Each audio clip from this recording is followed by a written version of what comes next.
You ask Tiger to calculate. This deals with finding the midpoint between 2 points. The midpoint between the 2 points is -10, -54.5. Let's solve it step by step. Plot the 2 points and calculate the midpoint using the formula. The coordinates of point 1 are, x1 equals -13, y1 equals -66. The coordinates of point 2 are, x2 equals -7, y2 equals -43. PM represents the midpoint of the 2 points.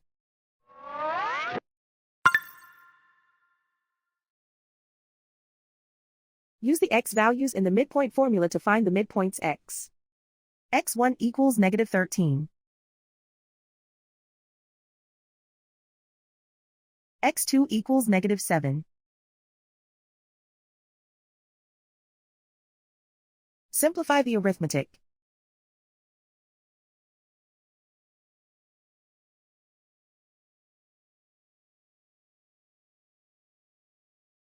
Use the y values in the midpoint formula to find the midpoints y.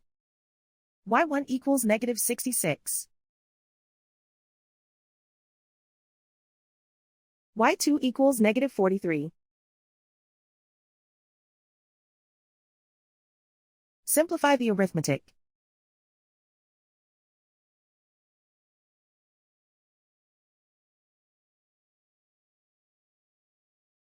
And so, the midpoint is -10, -54.5.